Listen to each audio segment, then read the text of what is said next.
Peuple de Dieu, Shalom.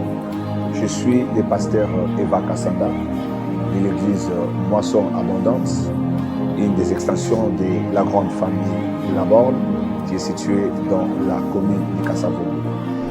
Je me tiens dans vos écrans pour vous annoncer le début d'une série d'enseignements sur la thématique Jésus t'appelle. Yesu azobengayo, Jesus is calling you. Des merveilleux enseignements qui passeront sur la chaîne Metanoia TV ainsi que sur mes comptes des réseaux sociaux qui vont paraître au bas de l'écran.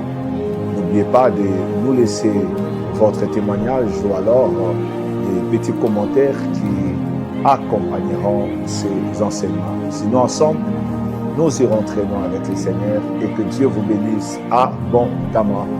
Bonjour ou bonsoir chez vous. Merci.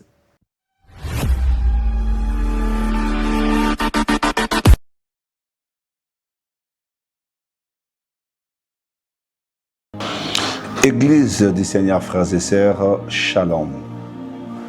Nous continuons toujours dans cette merveilleuse série d'enseignements sur Jésus t'appelle. Et nous sommes toujours aussi dans les évangiles de Luc, car nous apprenons beaucoup des évangiles de Luc. Nous serons cette fois-ci dans les chapitres 15 et nous commencerons notre lecture à partir du verset 11. La Bible dit ceci: il dit encore, un homme avait 2 fils. Le plus jeune dit à son père: mon père, donne-moi la part des biens qui me doit me revenir. Et le père leur partageant son bien.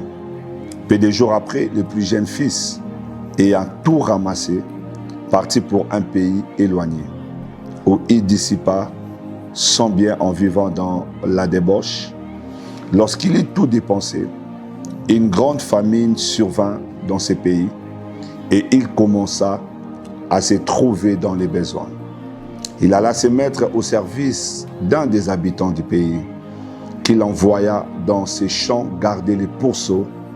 Il aurait bien voulu se rassasier des carouches que mangeaient les pourceaux, mais personne ne lui en donnait. Étant rentré en lui-même, il s'est dit: combien de mercenaires chez mon père ont du pain en abondance, mais moi ici je meurs de faim. Je me lèverai, j'irai vers mon père et je lui dirai: mon père, j'ai péché contre le ciel et contre toi. Je ne suis plus digne d'être appelé ton fils. Traite-moi comme l'un de tes mercenaires.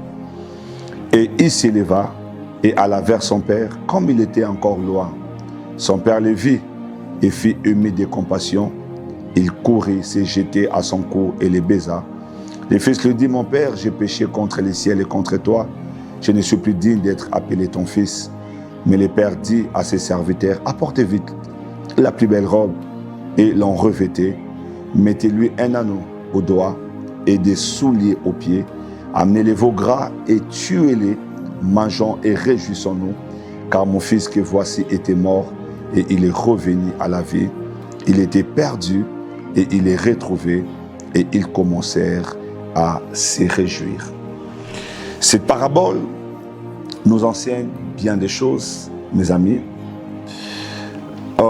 Mais je vais prendre un élément qui me touche le plus, c'est celui de la repentance. C'est un élément qui m'enseigne le plus dans ces textes que nous venons de lire ensemble. On parle d'un père qui avait beaucoup de biens, et un jour, un de ses fils, l'en avait dit, le cadet, va vers lui pour lui dire qu'il était temps pour lui de prendre sa part d'héritage et d'aller vivre selon son gré. Le père n'hésita pas un seul instant. La Bible dit qu'il partagea ses biens et donna au cadet la part des biens qui lui revenaient des droits. Celui-ci, ayant pris ce qui préoccupait son cœur, la Bible dit, il s'éloigna du père et il alla vivre dans la débauche et il a dilapidé tout ce qu'il avait reçu de son père. Il y a beaucoup de personnes aujourd'hui qui ont mené une vie pieuse au pied du maître. Ils ont été fidèles tout en servant Dieu. Ils ont demandé à Dieu la bénédiction, ils ont demandé à Dieu beaucoup de choses. Et au fil du temps, Dieu a fini par leur accorder la fortune qu'ils ont demandé. Dieu a exaucé à leur prière. Il a donné les mariages, il a donné beaucoup de choses, il a donné les enfants, le travail, un bon travail. Dieu a ouvert des portes de voyage. Aujourd'hui, vous êtes entre des avions, vous voyagez à gauche, à droite.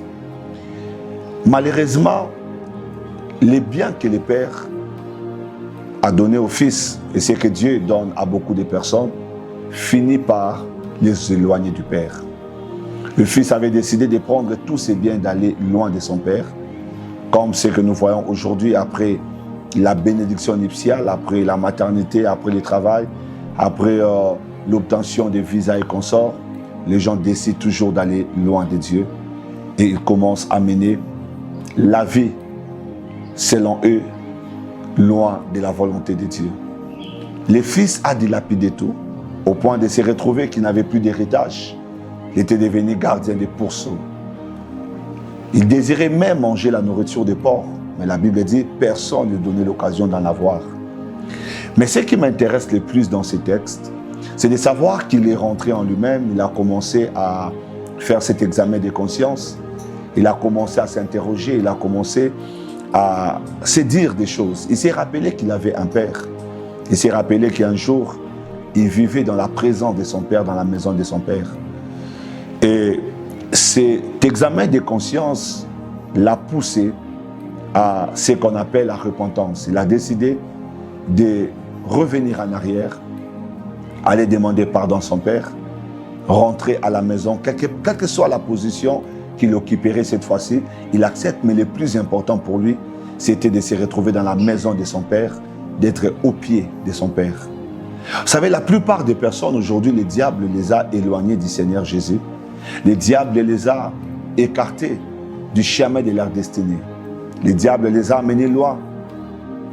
En regardant la fortune qu'ils ont, en regardant les relations, les bonnes relations qu'ils ont, ils se sont dit que les quotas qu'ils avaient de rester dans la présence de Dieu est accompli, sont allés.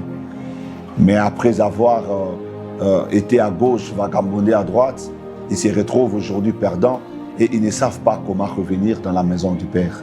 Ils se posent des questions, est-ce que je serai encore accepté? Est-ce que je serai pardonné? Est-ce qu'il y a tellement de questions qui fait que la plupart des personnes décident karma de rester dans le chaos, de continuer à vivre dans la poussière. Mais ce qui m'a toujours intéressé avec ces fils prodigues, c'est de savoir qui s'est décidé malgré la honte, malgré l'humiliation, de retourner auprès du Père. J'aimerais te dire, toi qui es en train de me suivre, peut-être aujourd'hui tu es dans la culpabilité de ce que tu as à faire avec tout ce que le Seigneur t'a donné. Dieu n'est pas comme les hommes. Dieu ne retient pas nos fautes lorsque nous venons à lui avec un cœur sincère pour se repentir. Fais comme le fils prodigue, il a décidé d'aller vers le Père et de s'humilier devant son Père. J'ai envie de te dire que Dieu est plein d'amour. Il est amour. Il est prêt à te pardonner. Il est prêt à repartir à zéro avec toi. Il est prêt à oublier tout ce que tu as à faire dans le passé. Le sang de Jésus est assez puissant pour effacer ton passé. Ce que j'aime avec Dieu, il ne nous rappelle pas notre passé, mais Dieu nous parle toujours de notre avenir avec lui. Tu as un avenir glorieux auprès du Seigneur. Ce soir, ce matin ou à midi, le Seigneur t'appelle de la poussière où tu es. Il t'appelle du chaos dans lequel tu te retrouves. Il te dit, relève-toi, va vers ton Père. Présente tes excuses à Dieu, repens-toi sincèrement et Dieu est prêt à te pardonner. Il est prêt à t'accorder encore une nouvelle grâce.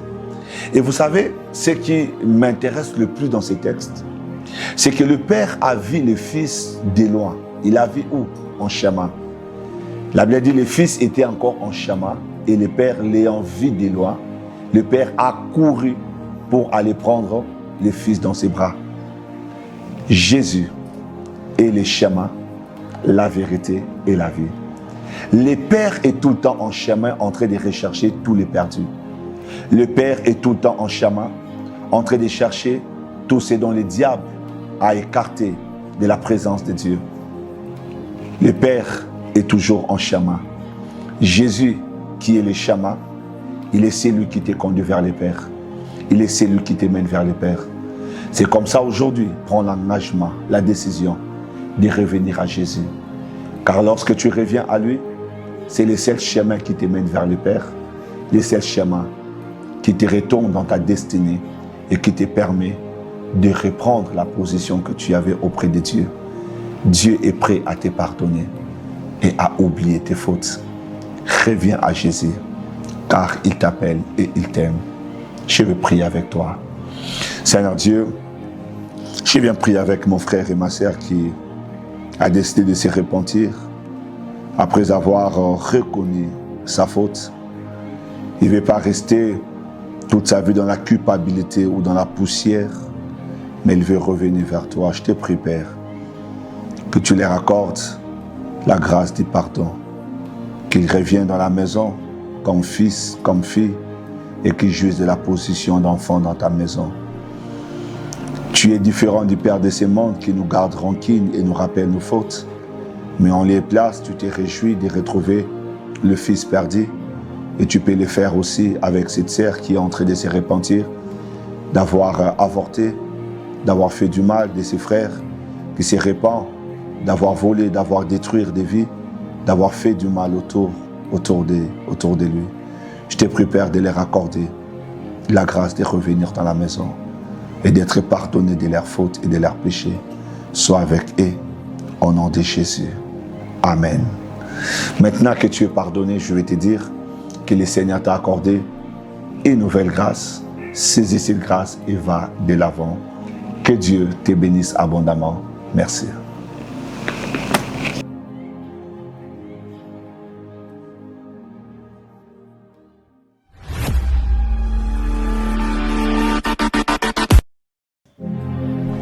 Peuple de Dieu, Shalom. Je suis le pasteur Eva Kassanda de l'église Moisson Abondance, une des extensions de la grande famille de la Borne qui est située dans la commune de Kassavo. Je me tiens dans vos écrans pour vous annoncer le début d'une série d'enseignements sur la thématique Jésus t'appelle. Yesu azobengayo, Jesus is calling you. Des merveilleux enseignements qui passeront sur la chaîne Metanoia TV ainsi que sur mes comptes des réseaux sociaux qui vont paraître au bas de l'écran. N'oubliez pas de nous laisser votre témoignage ou alors des petits commentaires qui accompagneront ces enseignements. Sinon, ensemble, nous irons très loin avec le Seigneur et que Dieu vous bénisse abondamment. Bonjour ou bonsoir chez vous.